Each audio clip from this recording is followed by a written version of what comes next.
Residential schools, a lot of people have never heard of it, or if they did hear of it, it was only that they existed and there were a lot of native people going there. But the thing is, nobody realizes the effects that it had on the individual. The hurt, the shame that was brought down to us. And the funny thing is,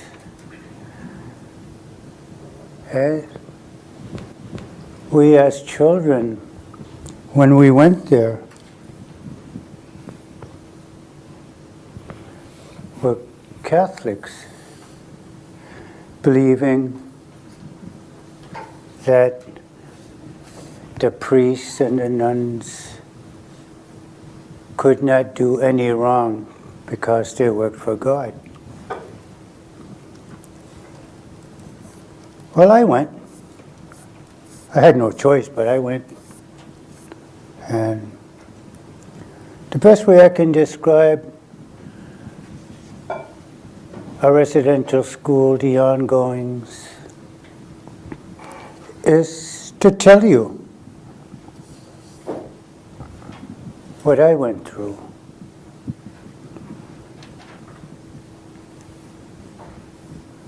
You know, I went there 1953.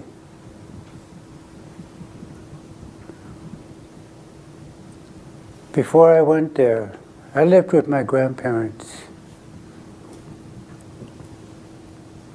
And my grandfather always disappeared. I didn't find out why until I was already grown up, but he used to do ceremonies in the woods because they were against the law.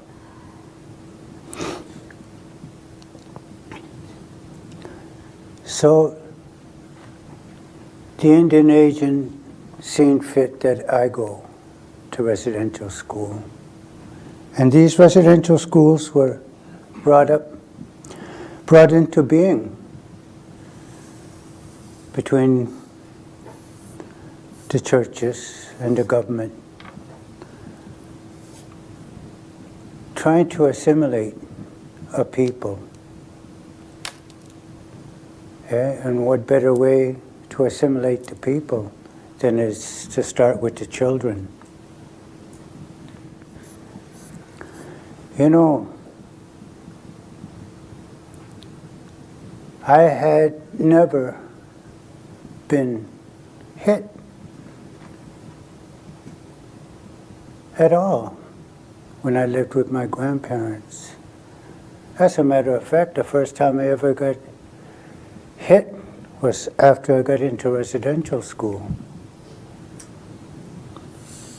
My grandparents used to kind of tease me if I did something wrong, so I knew better than to go down that road again. But in the residential school, I was in trouble from the word go,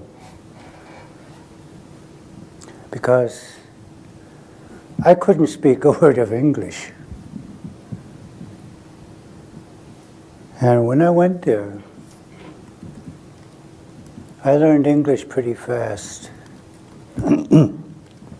because it was beaten into me.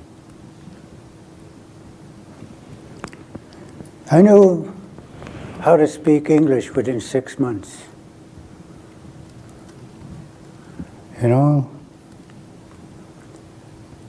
it was beating after beating because I couldn't speak English. I only could speak my own language. As time went on, things didn't get better. they only got worse.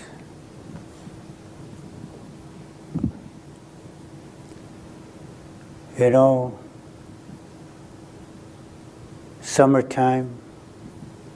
I don't know if you guys know what cinders are. The older bunch would see ashes from a coal-fired furnace. Well, these were spread out into our play yard. And in the summertime, they took our shoes, remember? We had no shoes to wear. And this is where we played ball and everything, was on top of these cinders.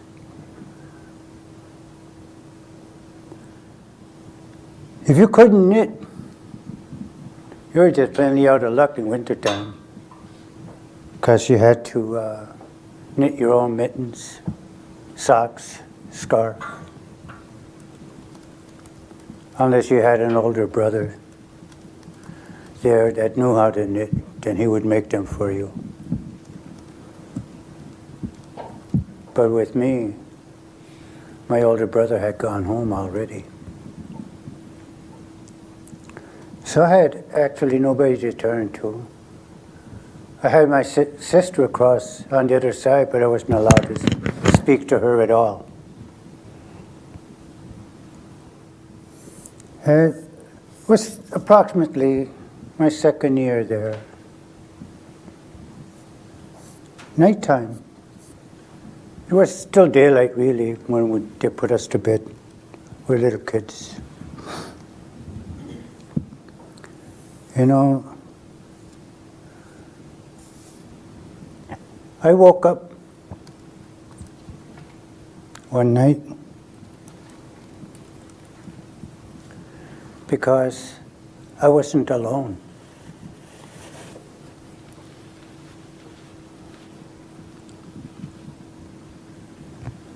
You know how it feels to wake up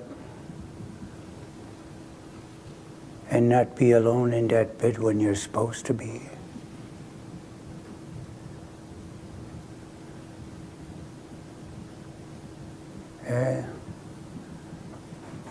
I had somebody in that bed with me, fondling me. And I didn't know what was going on because I was too small. You know, I went and told a priest about it. And all the priest ever said to me was, "Did you like it?" So there went my trust for the priest out the window. I couldn't say anything to anyone because who would believe it? You know, it went on for about three times a week. Sometimes it was for almost 2 years.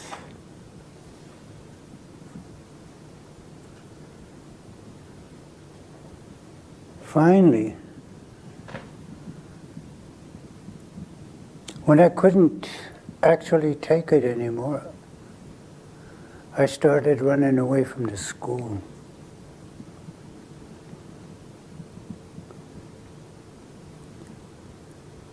You know, I was always trying to make it home. I'd make it halfway home at times, then they brought me back. The last time I ran away from there,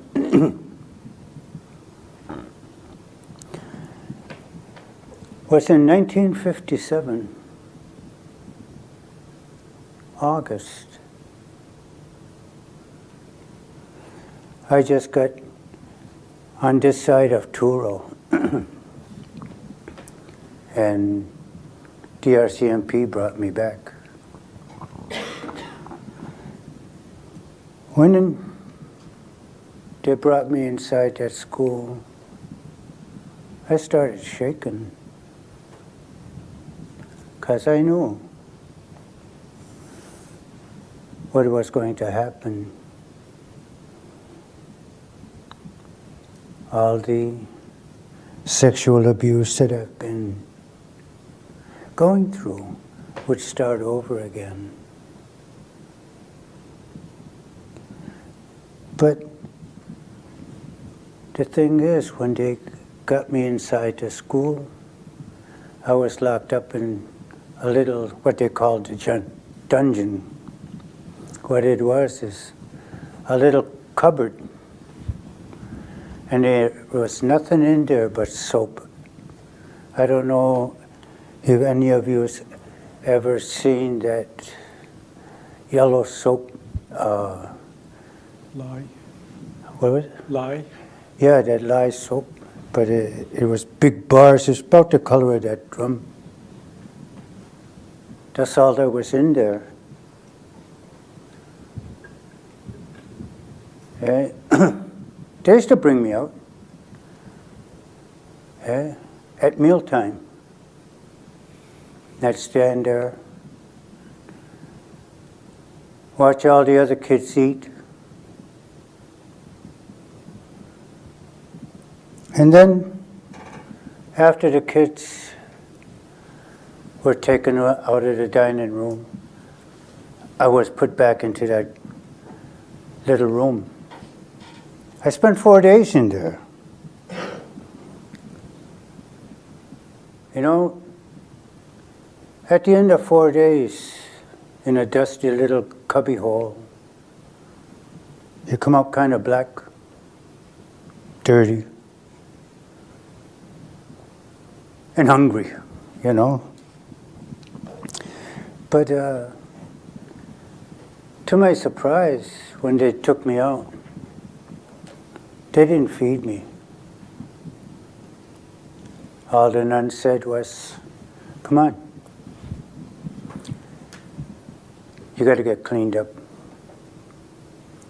So they brought me into the lavatory, and we have a great big line of sinks, and in the other room was the bathtubs. So that's where I ended up. They brought me in, let me take a bath.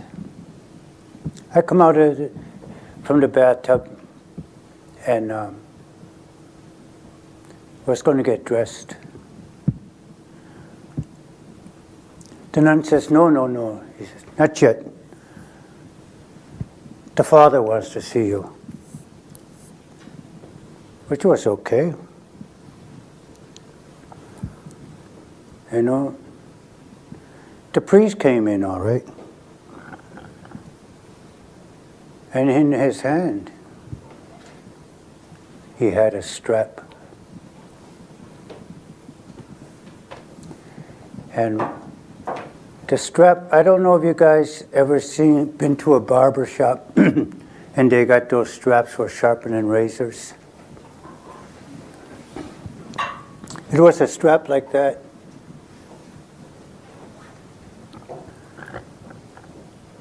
Yeah. So he says, "Put out your hand," and I did. And he hit it, and I figured, well, couple. At times he's going to hit it and it'll be over. But my thoughts were wrong. You know, he didn't stop beating my hand until he had hit it 150 times. But after the 10th one, I didn't feel very much because they were so swollen. I could barely feel. I couldn't bend my fingers anyway or anything. So when he finished with one hand, he started on the other one. Same thing. And then, when he finished with my hands, he bent me over and gave me 200 more across my butt. You know, when he finished, Even though I was able to put my clothes on, there was no way I could button my shirt. My fingers didn't work. I couldn't put on a belt because I couldn't bend my fingers. There was no feeling because they were all numb. Then after I got dressed the best I could, he brought me into the day room where he cut off all my hair. You know, that's what hurt the most, cutting off my hair. Because my hair is everything to me. It's my connection to Mother Earth. It's my connection to all of creation.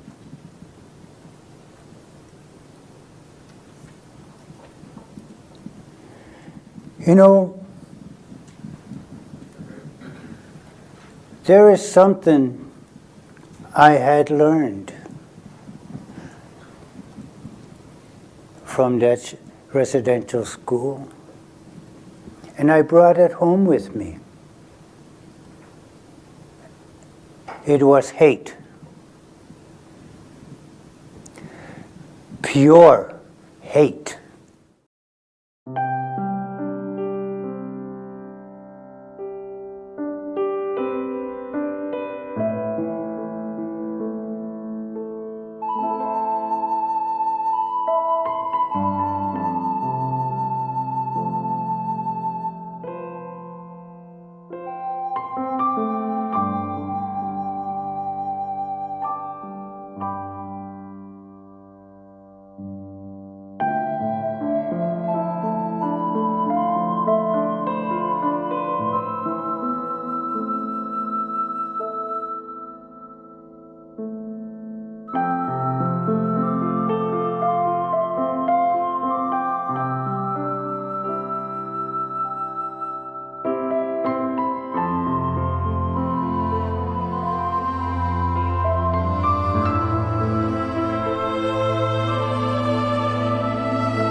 I'm back here. I'm speaking for us.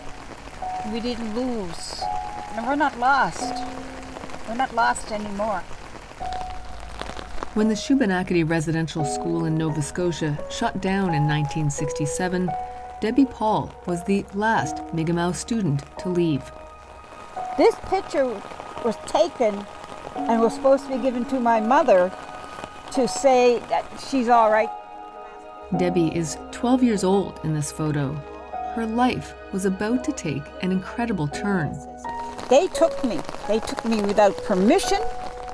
5 decades ago, Debbie's fate was decided by a nun at the residential institution. Man, that woman was mean.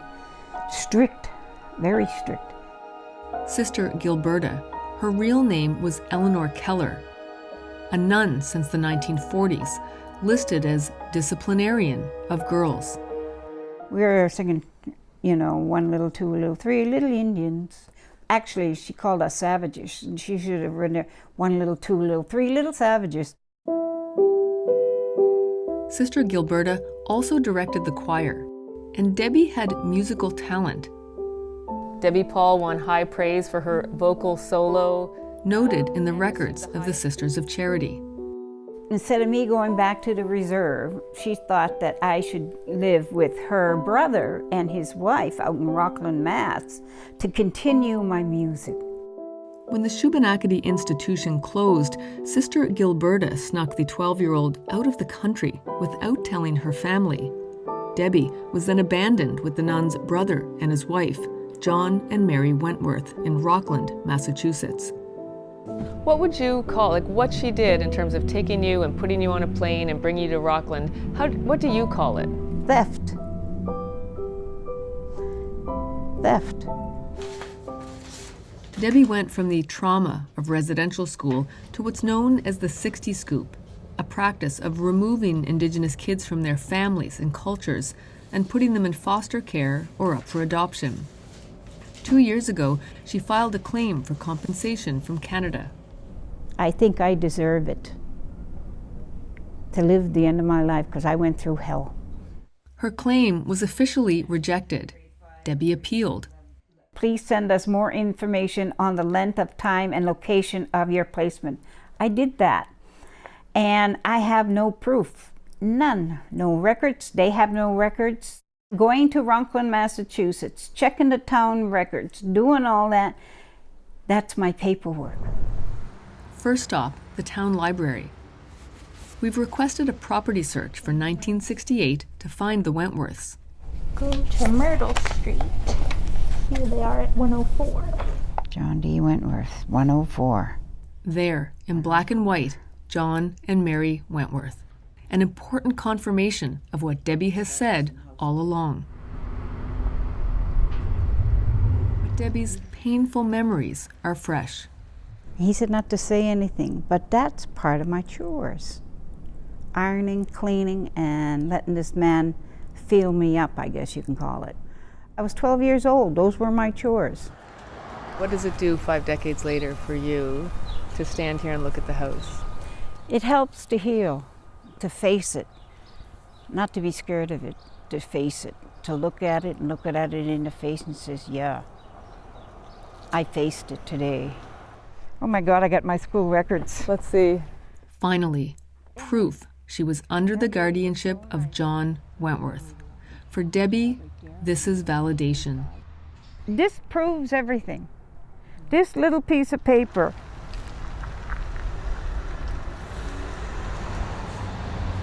In residential school, and then secretly sent here to Rockland, Debbie felt unwelcome and unloved.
I'm no longer a lost child.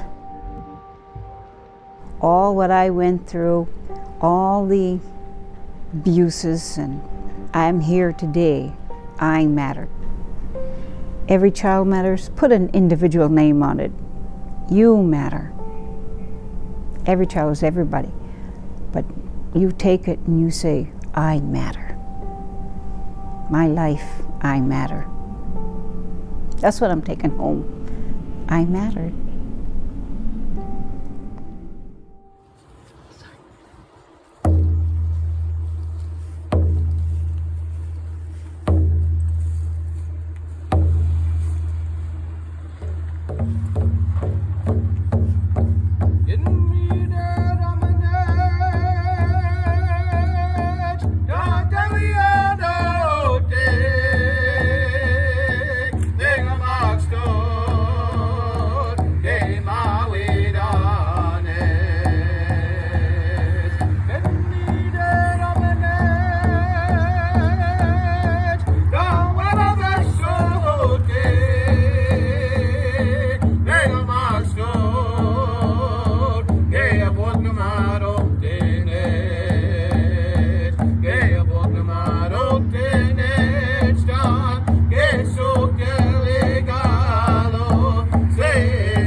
We are also here today to recognize that in the coming months, even more lost children, more Indigenous innocent babies who are still waiting to be discovered will be found at the over 130 former residential school sites across the country.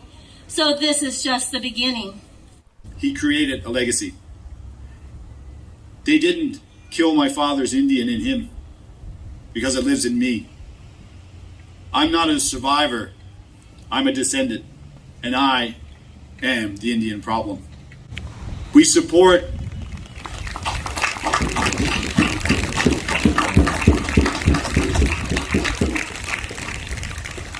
We support moving forward to education, unification, and coming together. Like the chief said, it happens to all of us, to all religions, to all races, to all colors. Our sacred colors are inclusive of everybody and everything that's sacred to Mother Earth. These women right here, they shouldn't be survivors. They are life givers. They are legacy creators. They are our mothers. This is what our history and our culture teaches us. So I just want to say this. In breaking the silence, and everyone that's here today, you are doing that. So I'm going to ask you one favor. I want to see that you are standing beside us and with us, that not all of Canada represents 215 unmarked graves of young children. That's not what Canada is about.